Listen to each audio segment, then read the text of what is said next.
much. Thank you so much.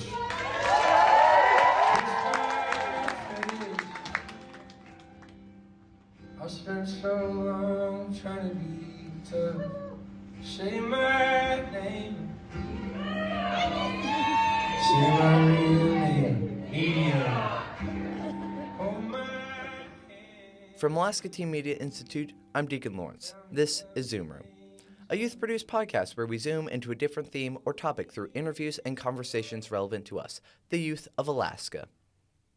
On April 24th and 25th, Nick Carpenter, better known by his band name Medium Build, played 4 shows at the Bear Tooth Theatrepub. They were billed as takeaways to town halls, intimate acoustic seated shows with stories, requests, new music, and that raw energy only Nick can bring to the stage. He was supported by openers Ken Yates and Whale Songz. On that Saturday afternoon, just before the second night of shows, ATMI producer Mo Spooner and Rhys sat down with Nick in the green room of the Bear Tooth for an extended conversation. This is ATMI's second interview with Nick. We first spoke with him in 2023 after signing to Island Records. Since then, Medium Build has put out the album Country and has toured all over the world. Mo and Rhys spoke with him about the intimate nature and format of these Bear Tooth shows, how his songwriting perspective has changed as the scope of Medium Build has broadened, and a little bit about a new upcoming album. Here is their conversation. Is jalapeno your tuna of choice? Oh, damn, I didn't even know I left her out. Yeah. I just feel like I was drawn to the flavor because anything to just zest up your tuna and crackers. Yeah. It's been a while since I shopped for tuna. Ooh, how long has this been in your head? No, this was this week, but it had been a while since I feel like I'd been to the store and noticed that they like really rizzed up. This used to be like kind of a dusty product, and now they're like, no, what if it's in a? What if it was jalapeno? What if it's in a little bag and it's cute? What if it was Bumblebee surveyed? has a lighthouse on it? Oh. Yeah. I'm on my What a cutie. I'm in my tinned fish era. Yes. I don't know if that's made I to saw your the algorithm. sardine. Yeah. The sardines over there. Yeah, exactly. Are they yum? Should we try? They Should we are get on kind of this? yum. Okay. It's also a bit of the health vibe, like you're getting fish oil. yeah, that type of stuff. Sure. Okay. Yeah. Proteins, I saw oils. these like sardine chips. It was like dried sardines, and they were like, I was grossed out. I don't know. Maybe they're really good for your health. I don't know. Maybe. I'm like, I don't need everything to be turned into crispy things. I've never had a sardine. Are they like slimy and evil? Yeah, pretty gross. Is it? It was pretty gross. Do you like pretty gross. Do you like salmon? Yeah. Like smoked salmon? Yeah. Oh my gosh, Yeah, Like yeah. canned salmon, Yeah. traditional Alaskan type stuff. Sure. yeah. Yeah. This is it's just from, if that's beginner, the sardines in the can is like Right. intermediate. So You know. is it a different experience though, having to look them in the eyes? You know what? They're so depersonalized in the tin. You don't really Right. You kind of just dig in, especially if you have a really good cracker. Yeah. I like a Mary's Gone crackers. I like Sure. a seedy cracker. Anything else with it, or just sardine and cracker? Avocado is Okay. good. Okay. Salt. Okay. Sure. A little. If you have a hot sauce that you like, Okay. that really helps. Okay. So I'm starting to think about Cloudy with a Chance of Meatballs now, because remember they're in like the sardine town. Yeah. Is it so? Would you survive on their sardine town? Yeah, I think. Well, Only sardines. I don't know if I could do only sardines. I think Yeah. your body would shut down, right? There's like Probably. Yeah. not enough- Lots of salt. And, a lot of Yeah. salt. But I think there's some, fish have a good healthy fat. Sure. content. Yeah. I think I'd prefer to just live off salmon than Right. I was straight gonna beans. say, like, I don't know the nutritional contents of sardines, but Yeah. salmon's pretty good. Yeah. I could live off. Salmon's got it all. Yeah. People have been doing it for thousands of years, living off Yes. exclusively salmon. Yeah. Absolutely. Yeah. So okay, if you were in the Cloudy with a Chance of Meatballs world, what is your first ask for Flint? Important stuff. It's here. ice cream and Yeah. cheeseburgers. Yeah. It's That's literally snowing ice cream. that's the Like, only thing. Yeah, I would just, it would be That's my first cheeseburgers, and then if it was like a breakfast, lunch, dinner situation, I think it's like omelets, like cheesy Sure. omelets in the morning, Yeah. cheeseburgers for lunch, and then it's just ice cream for dinner. Right. Like just ice Absolutely. cream in general. Yeah. Or like a specific. When like, Flint Lockwood's kid or whatever the cop's kid The cop's kid. Yeah. finds Like the ice that. cream and just that. A variety of Yeah. flavors. Yeah, because I go into Wild Scoops and I just get so overwhelmed with Yeah. the joy, Yeah. the choices of joy. Mm-hmm. True. I want everything. Mm-hmm. Yeah. I'm kind of I have a little bit of that. Like, Yeah. you know, I was really a kid that ate a lot. And Yeah. then Yeah. when I, became an adult, I like drank and smoked and tried. Sure. I just love consuming Everything. stuff. Yeah, and yeah. now I'm back in I'm in an era where I'm trying not to consume anything. Yeah. Be thoughtful can't of the quit things you're food. consuming. Sure. Yeah. I quit drinking and I'm kind of almost quit smoking, but you can't quit food. You Yeah. have to eat. Yeah. Yeah. You really do. So then it's like, well, then what do I like put parameters on it? Like I see a donut and I'm like, well, that would I slap. really like a donut. I really like donuts. I really like a donut. I drink Sure. like 20 LaCroix a day. That's probably Really? my- Are you, if you're offered like LaCroix or water, are you LaCroixing? 7 out of 10. Yeah. Like But I a think you specific need flavor? some flat water. I don't know. This is not tested. I would love to see someone take this to task, but I don't think these hydrate you. Like 12 ounces of this doesn't hydrate you like 12 ounces of flat water. Yeah, yeah. I don't know what it is. Probably the natural essence. Right. There's something in there. It takes Yep. away your natural essence. Yeah. Yeah, sure.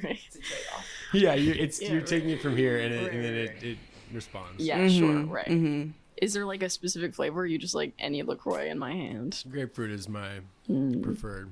Oh, it's even in Pamplemousse. French? Yeah. That's crazy. That was one of their OG flavors. I don't know Yeah. if they thought they were gonna run the entire thing in French. Yeah, yeah. They're like, we're from Wisconsin.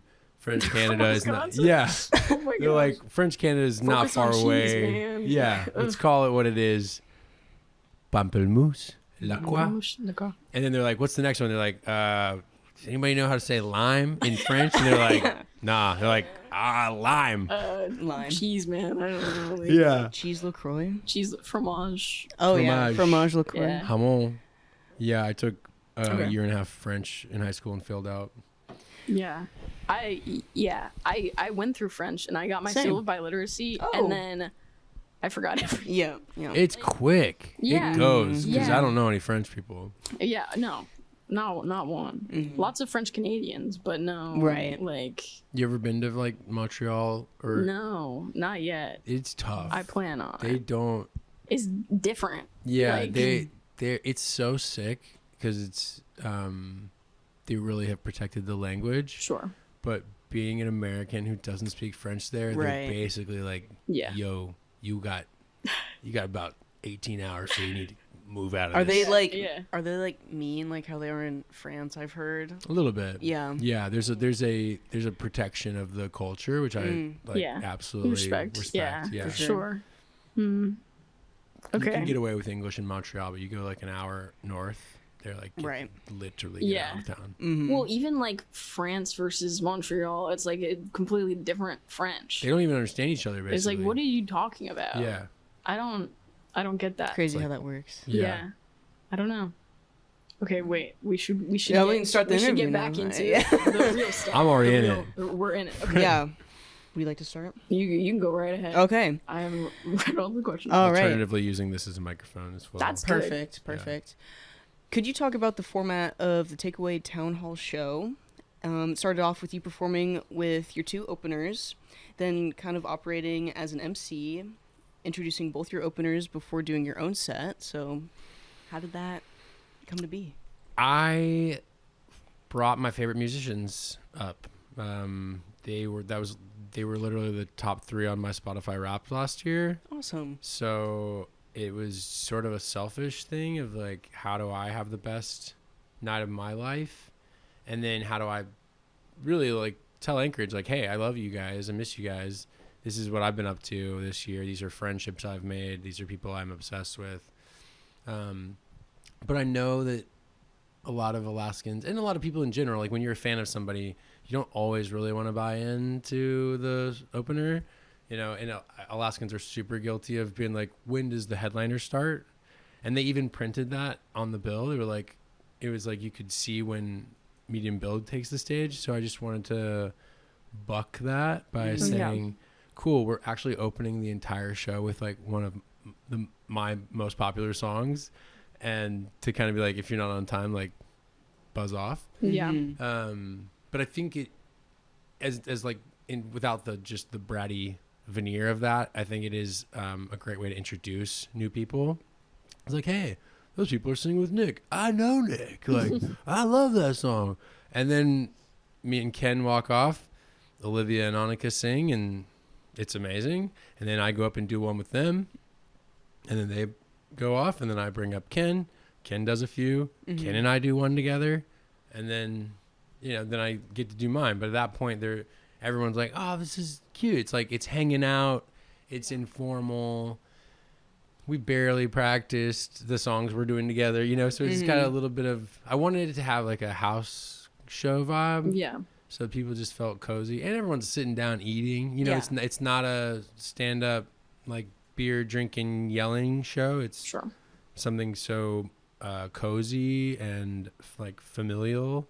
So it just seemed like the easiest way to do it. And I'm asking a lot of people to sit down for like 2.5 hours. So I think when you at least try to have the program moving, changing, you're not really stuck anywhere too long until I get on. And then they're like, yeah, that Nick talking and singing for an hour is like, we came for that. And then we do one at the end all together, which is great. Yeah. Love that. Yeah. Awesome. So Bear Tooth is like really conducive to that kind of vibe. Was that like a conscious choice that you made to have the show at Bear Tooth, or was it like... Totally. Yeah. Moving here when I was 18, like playing a show at Bear Tooth is like, that's the goal. It's the golden standard. Yeah. The first tops were always a legendary thing. I used to work at the Moose Tooth and the Bear Tooth, so it was like, I remember when I first had a support slot there, and my like former manager was like, you got enough songs to fill the time? I was like, yeah, bro. Like, I got it. But that's the kind of thing when you come up and everyone knows you, they're like, that brat used to bust tables, or used to, like serve pizzas at Hearth. Like, I know that guy. So Alaskan. And it's so, you kind of got to keep the locals down. And so the Bear Tooth is just a special room to me. And the Tooth had reached out and asked if we wanted to do a big summer parking lot party. And it didn't really align with our schedule. And I just was like, okay, what if we did something different that no one's really done, where we just run 4 shows. They don't have to take out the chairs. Yeah. The chairs are bolted into the ground in the Bear Tooth. So when they take them out for the big concerts, it costs a lot of money. And it's a lot of work hours to pay people to take them in and out. So I was like, you could save money, keep your chairs there. I'm going to play a little cozy house show, and we'll just run it as many times as we can. Love that. So everybody makes money. Everybody gets to sit down and eat pizza. It's kind of, honestly, it's peak. It's a peak vibe. Like I'm just looking at people just noshing, laughing, having a good little time, snacking. That's awesome. Yeah. We're going to return to some of those like spaces you're creating later. But I wanted to ask you more about, you aren't originally from Alaska, but this is your home, right? And you carry a lot of Alaskan culture and values with you. So what are your Alaskan values, and how do you take that as you're traveling on tour? Well, yeah, I grew up in the suburbs of Atlanta, which is a pretty cultureless place. It's very American, melting pot. At least where I grew up, it was nobody was from that area. People moved there to seek careers. Right. And then if you kind of went further out, there were people who were like lifelong Georgians, but that kind of culture was always a bit redneck, or which just wasn't a culture that I knew about. My parents were both from different places in the country, and they had moved to Atlanta for opportunity, right? And so I grew up kind of just in a place that no one was proud of. So when I moved here and I heard people talking about like, oh yeah, I'm like a 3rd generation, or I'm native, I go back forever. I was like, oh damn, what's that like to like really feel like you're a part of something? And my dad was just a guy who wanted to get away from his family. They were kind of a backwards thinking type of place. So when he left, he just sort of closed that door. So I didn't know my grandparents. I didn't have an attachment to a place of land. And I think seeing people who have an attachment to the earth in a really genuine way, it shook something loose in me where I was like, I want that. Mm-hmm. So that part of that value for me is place, but it's also knowing the bird songs, it's knowing the trees, it's it's fishing and hunting, like, which is not a part of my life growing up. I was very like suburban, like I was like, hunting is icky and it's for rednecks, like I'm not about that. And now I'm like, oh, I understand that. I like having a freezer full of caribou and salmon is very cool to me, and not this messed up thing. It's and now I'm living in Nashville right now, and I've been trying to learn the trees, and I've been trying to learn the birds, and I spend a lot more time outside than I ever did. I feel like living in Alaska and having my family move here, you just get in touch with being outside, because you can't just sit inside all winter. So you get good gear, you find out how to be outside more. And so now a cold day in Nashville, like everyone's at home, it's 30 degrees. I'm like, yo, I'm out here. I'm chilling. I got a good jacket, and I'm in the trails. So I think it's just that stillness and the nature and connection to the stuff around you. I love that. Yeah. I'm from Kodiak, and my family's native from there, so I really do get what you're talking about with all that. Like, the connection I have with the land is like not even words can describe that. And I really love seeing other people come to Alaska and being willing to experience that and be a part of it, because I think something that people will find is coming here to Alaska, as long as you're respectful and open, like especially like my culture, my Alutiiq culture, we're so open arms, and like I love teaching people about my land and my culture and where I'm from, and I feel like that's a big theme across of Alaska. Yeah. So yeah, I think there's a lot of the American dream, right? Of colonizers leaving Europe and then slaves being taken from Africa. There is this sort of just a cultural hole. It's a gap in a lot of people, and I don't think they know they have it. They're like, oh, I'm Minnesotan or whatever, people have this, and it's like, yes, like there are now probably 5th generation Minnesotans and stuff, and they have that. But there is, I think it's why you see like white people trying to get deep in 23andMe's. They're like, I'm a quarter Irish, it's like, cool, bro, like, and there's just this identity that people want to have. And, identity is not everything. I think anyone can be real, and anyone can be fake and not a good hang. Yeah. But I think people are looking for ways to connect, and sometimes identity is the way into that. But then, like obviously white people can come here and be like, oh, actually these people have been here forever, like have it right, and we want to like tap in. And every time I've ever been in the villages, like they're not like get out honky, they're like, yo, you're here, let's hang, like this is sick. Yeah. And showing people the ways. And there's a little like a malaise, there's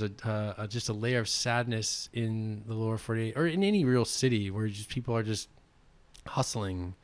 And it's funny, I've been looking for older and more traditional cultures in Tennessee. Now that I'm there, I'm like, okay, like there's hill country in East Tennessee where people have been there, like making moonshine and like living on the land for years and years. I'm like, okay, you can go find people who have been living traditionally. And I think people being outside would literally heal so much. Oh, for sure. So much. For sure. We'll be right back with more of our chat with Nick Carpenter of Media Build in just a moment.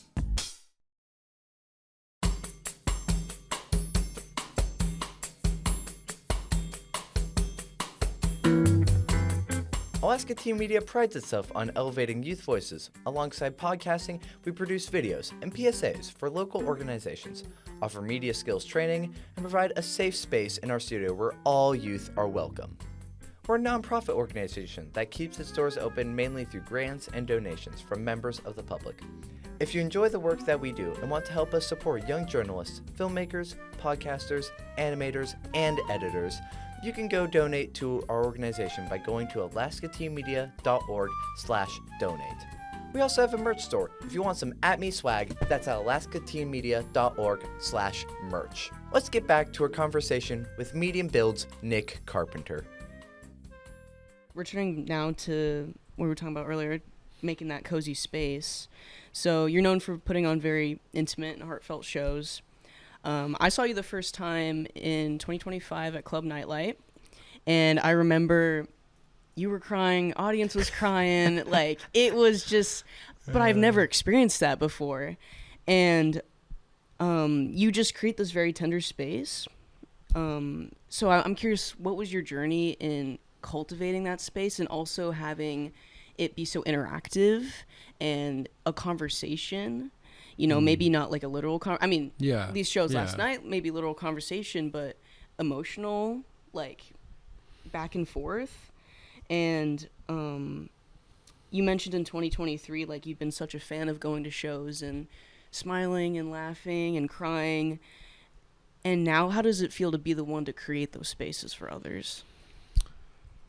Well, I take my shows, I recognize the responsibility, maybe that's the wrong word, but when I was 15 and I went to, but like maybe my dad or bummed a ride from someone at school and got into downtown Atlanta and went and seen my favorite bands, that was life-altering stuff, right? It's like core memory stuff. You're looking at people you've never seen.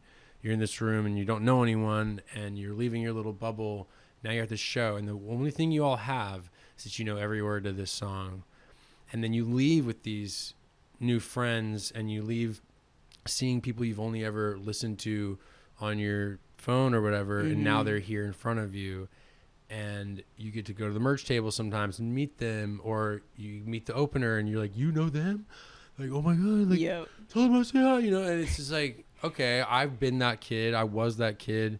And then I played in, sloppy punk bands all through my 20s and, trying to find really in between the dreaming kid and where I am now. And I got to see so much. I went to so many shows. I've been to a million shows. I've been to bad shows. I've been to good shows. I've been to shows where people were really preachy. I've been to shows where people were like, no message at all. We're just here to vibe. Like, there's people there whose parties are just about alcohol. There's people who it's all about politics. There's every type of vibe. And I just found that I like it the most when it's emotionally present and when people are safe to be whoever. I have my own beliefs, but I really would hate if someone didn't feel like they could be at the show. And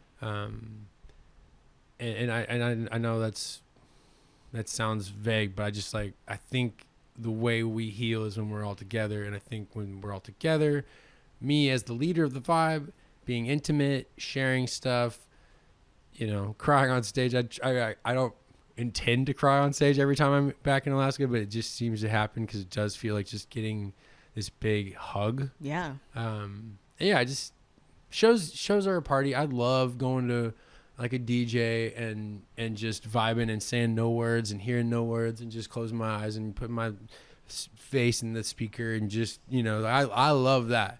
And I love like a metal show where people are punching each other in the pit, like consensually, but what I do is not that. It's storytelling. It's family trauma. It's a very specific thing I do, and it's not for everybody. But if you're into it, there's a safe space for it. And I think it's fun. People like it. Love that. Yeah. Also from that show, I think the MC called you by a nickname, Alaska's Biggest Sweetheart, something along the lines of that. Could you share how and where you got that nickname? Was that you on the Nightlight show? Yes. I think that was, I can't remember who introduced me. Was it the Sundog I think it was a lady. Oh yeah, somebody. Yeah, I think that was just they just pulled that out of their ass. I love but that. I think I got a lot of love when I came here, and I got a lot of support, and I wouldn't have the career I have without Anchorage. So I think everyone kind of clowns on me a little bit, just being like, "Oh, our little prodigal son, he's back, like Alaska's sweetheart." I just think people love teasing me, which I'll take. I mean, someone called me like Alaska's youth pastor yesterday. I was like, yeah, like I can't beat that, but yeah it's So no, they can call me anything. So in your last interview with ATMI, you shared some of your songwriting inspirations like John Prine, Randy Newman, Laurie McKenna. Do you have any new inspirations since then? Funny enough, the guy I've listened to the most this year is opening the show. Right. He's called Ken Yates. I was obsessed with his record last year. Found me this the right time. You know, in an album, just like you're like, this is medicine for me today. I did not know that this existed. Sure. Last year, I kind of just went through a bunch of stuff on tour, and I really was struggling with my sobriety and sort of my purpose. Medium Build got big in a way that I obviously dreamed up and wanted it to, but I don't think I was ready for a lot of the loneliness and the normalcy of escaping yourself. So I'm like, oh, I just played for, we opened for some people last summer. I'm playing for like 15,000 people. And then you go backstage and you're like, I don't know what to do. I'm bored. I just had like the ride of my life. Like, I don't know how to come down. Right. So you're looking for escapes, chemically or physically, whatever it is. Sure. And it's just, there's so much opportunity to just numb out and not be present in your life. So I found Ken's record, and he just had a kid. So I think the record was made while he was, maybe like his wife was pregnant, and there's just like this longing for connection. And he had left Toronto and moved like 2 hours north into this small town in the woods. And you can just hear it. You just feel this guy who's like, I'm quieting and I'm going to be with myself. And that's what I needed. And it's same with Olivia Barton and Annika Bennett, who have a duo called Whale Songs that is also opening. I found Olivia's music, and it's literally a woman singing her journal. It's so intimate. Nothing is hidden or masked in a double meaning. Yeah. It is just bare. And I think that's what I needed. I think I kind of was listening to a bunch of cool dark stuff, which I was like, this is, how you can get stuck in aesthetic world. Like I can vibe. I love all my cool indie, like dark, like shoegazy vibes. I can be that little my life is a movie girly. But when I'm really wrecked by someone, like everyone you mentioned that I mentioned a couple years ago, those are lyrics. Like I'm going to that for lyrics. Right. So Ken, Olivia, Annika, I'm literally looking for the pen. I'm like, are you talking about something real? Doesn't mean you can't. I mean, again, I love Cameron Winter and Geese, but I don't know what the heck he's talking about.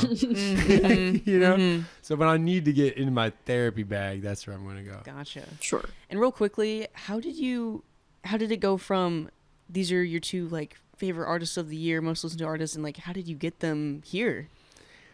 I met Ken's manager at a show. She knew who I was, and she was like, oh yeah, he's a fan of you. And I was shooketh. Yeah. And then I went to, oh, are you gonna be I emailed Ken 17 times. Is that what you're gonna say? No, it was like, I'm such a huge fan, and then I was like, I'll get you his phone number. Oh, okay. That's true. I got obsessed with the record, and I told my manager I was obsessed with this guy, and she was like, "Oh, I think I know his manager." So she reaches out to his manager, gets his phone number, and gives it to me on a silver plate. I do nothing with it, right? Hey, big fan. Yeah. If I got that text, I would be creeped out. Sure. So I did nothing with it, and then 6 months later, I saw his manager at a party and was like, yo, I'm obsessed. And she was like, I know, like, you should meet him. And I was like, I don't ever want to meet anyone I am enjoy their work because I'm very scared that they're going to be a bad hang. Sure. Or that I'll Be there mess bad it up. hang. I'll be the bad hang. Yeah. Right. Exactly. Even worse. Sure. So finally, he had a show. I was in LA for work. He was playing in LA. And I was like, I'm just going to go. And I had his number still. And so I just fired off the text. I knew that he knew who I was. And they had told me that he was a fan of mine. So I just was like, hey, this is Medium Build. Going to your show tonight. I would love to meet you or anything. And he was like, yeah, well, come into my green room. Literally come hang. And I was just like, Okay. Yeah. and I had known Olivia and Annika, and me and Annika and Olivia all went to the show together, and he brought us all up. So it was the four of us all kind of like in a room together for the first time. Yeah. Yeah. And it was such a good vibe. And I was like, I need to bring this room to Alaska. I love Yeah. that. Yeah. That's awesome. That's cute. And so again, in your interview back in 2023, you referenced a Waylon Jennings story where a fan told him, you used to write songs about my life and now you write songs about your life. So the fan was kind of touching on how Jennings' songwriting perspective has changed as he's gotten, a little more rich and famous. And you talked about how medium build scale has kind of been shocking to you or overwhelming. How do you think your songwriting perspective has changed since we last talked to you? I think the cool thing about my approach that will keep it maybe fresher for Grounded. longer is that I'm emotionally pushed into corners where I have to write it out. I think historically, coming from a lot of pain and grief, I was trying to fight. I was like fighting my demons publicly, or almost like edgelordian type of behavior, like talking about how much I'm gonna be so bad to myself, like I'm gonna write some messed up that my mom will hate to hear, that kind of stuff. But this year, like getting my meds right and getting sober and like actually doing the work of getting sober, not just like I don't drink anymore, but like actually like getting a great therapist, like going to meetings, getting better friends, being more physically active, getting my meds. The songs now are, I can't just write like, hey, my job is doing music and I'm healthy. I don't really want to hear that record. Sure. I think what I can still talk to is anxiety, family, trying to be in like a good present person in relationships. A lot of this new record is me like observing my friends, observing myself.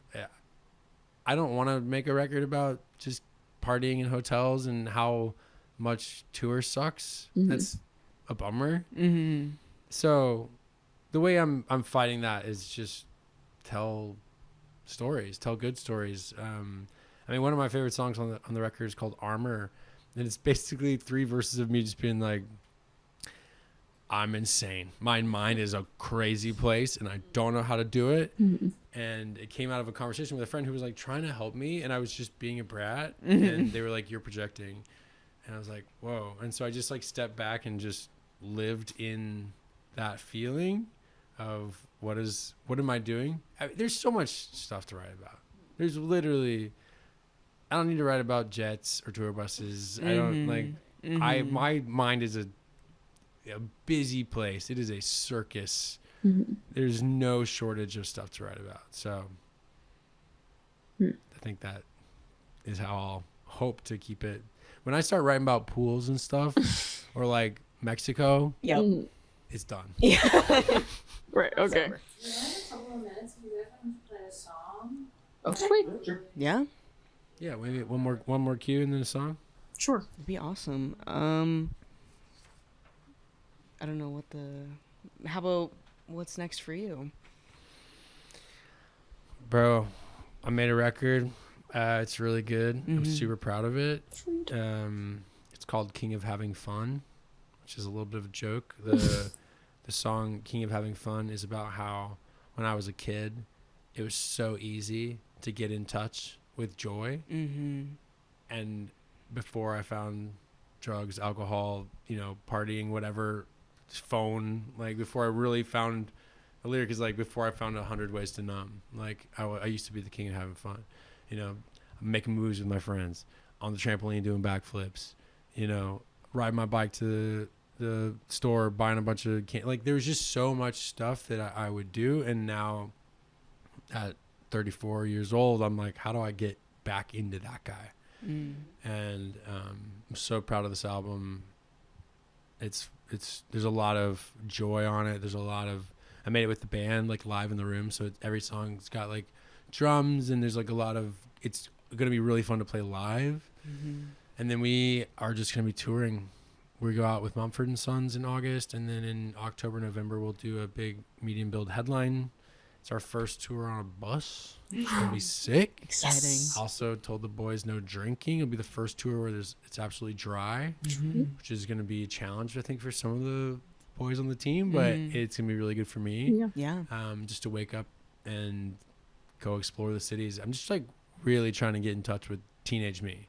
If he was on the bus, it's like, what would you do? And he'd be like, let's go find a bagel shop, and let's run and find a park and see if we can climb trees, and let's go to a record store. I mean, there's so much stuff to do other than just going to a bar and just waiting for the show. Yeah. You know? Right. Yeah. Right. And yeah, it's gonna be a great year. I'm sure we will be back next summer. Probably end up doing that big parking lot show. But yeah, this year is rolling the machine back out, hoping it's healthier than ever. And yeah, it's gonna be good. Sweet. Love that. Yeah. Excited to hear about you climbing trees and Yes. jumping in lakes. I assume. very excited. Oh, dude. Yeah. Bodies of water are not safe. Yeah. Right. Okay. Because I will be up in them jumping. Yeah. Exactly. Okay. Anytime we pass some water, we're like, Yeah. Mark's is safe he from in being dry. there? Yeah. Okay. Sweet. What tune you guys want? I don't know. Do you have a fave that you? I can do a popular oldie, or I can play something from the new I record. said something from the new Oh record. yeah, let's do Yeah. something new. Okay.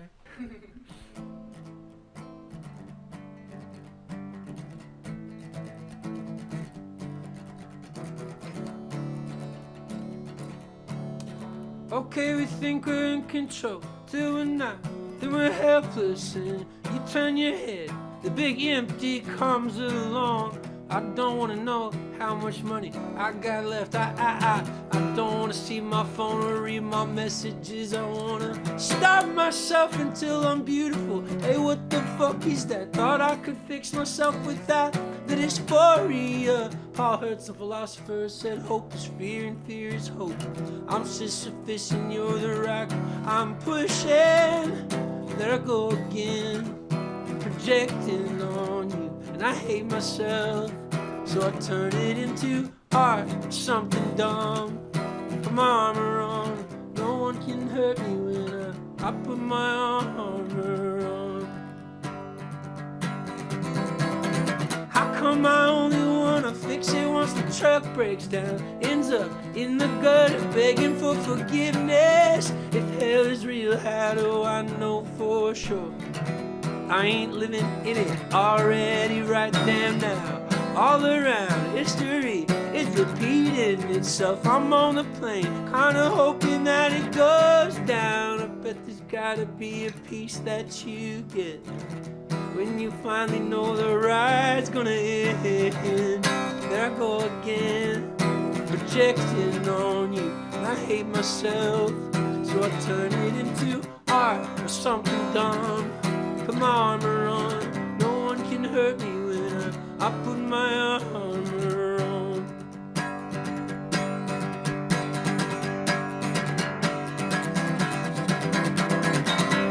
It fucks with my head when I need you, so I build a wall, baby, brick by brick.